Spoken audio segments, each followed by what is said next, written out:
Hey, this is Lady Reiko. I'm standing here at the Champs trade show here in Las Vegas, world famous, and I'm standing here with Jeremy from the Secret Cup. How you doing today, Jeremy? I'm doing very well. Pleasure to see you. Pleasure to see you as well.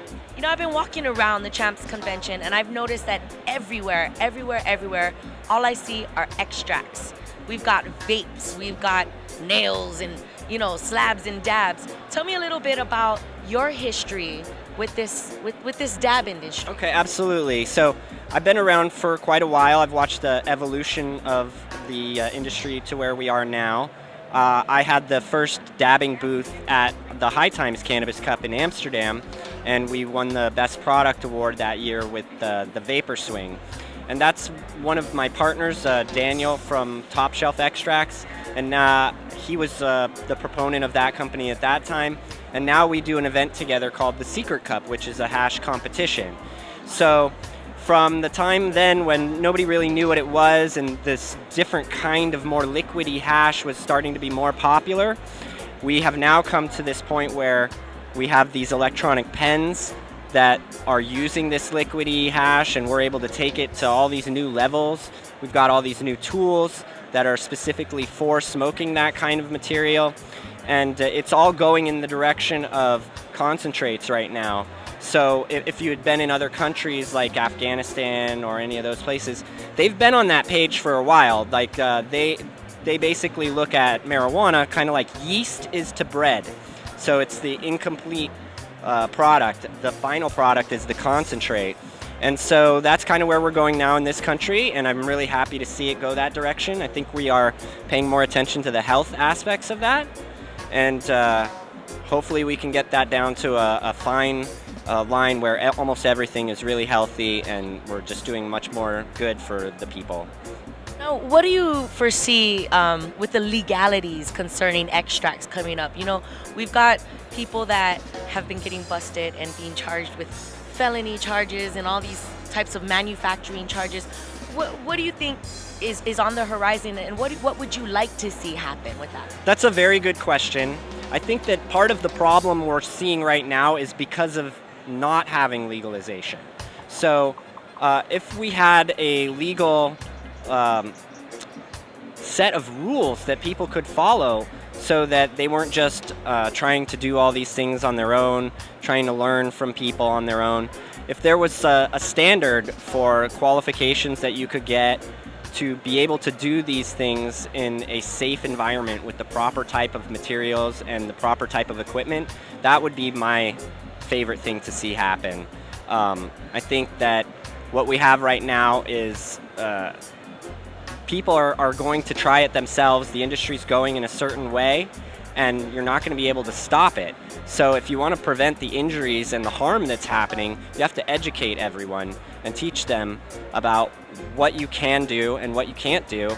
And hopefully people realize that it's not for an amateur, that making concentrate now is definitely for a professional. And if you don't have the proper knowledge, you really shouldn't be entering into that type of a thing. Absolutely. So how do you feel about where the prohibition movement is at now? How do you feel where things stand now? Well, I see it breaking, I see a lot of positive things happening in the mainstream as well as in our culture. Even in our culture, we haven't had a definitive opinion on legalization. It seems like a lot of people either stray one way or the other, and we've had a lot of turmoil, and that has kind of led us to where we are now, where we don't really have legalization in a lot of the places where we probably should, and then other places are trying to maybe pick up the ball and go with it. So I see it starting to snowball. I see a lot of other places trying to do that. They see the money that's in it. They're going to start seeing that it's not as harmful as they had been afraid that it was, and they're going to start making efforts to make it legal in their state.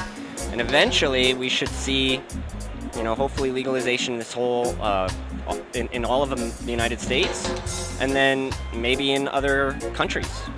God, that would be so nice to travel around the world and be able to medicate wherever you wanted, you know? It's a dream. I've been going to Amsterdam for many, many years, and it's great there, but it's still not where we want it to be. And I see the future of what they've done starting to happen here, and then hopefully we can take it to the next level. Wonderful. Well, Jeremy, tell me what we can expect from you coming up in 2015.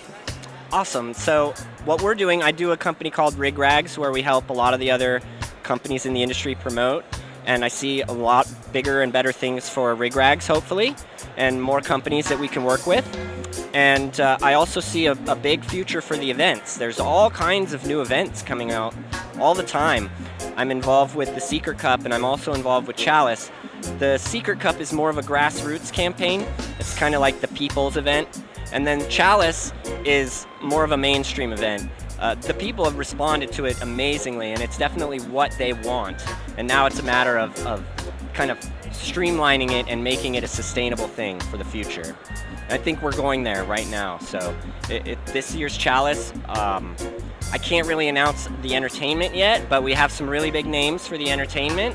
We've got a lot better access for the vendors, and hopefully their booths will be more comfortable, and the attendees will hopefully be more comfortable this year as well. And the same for the Secret Cup. We're taking it all over.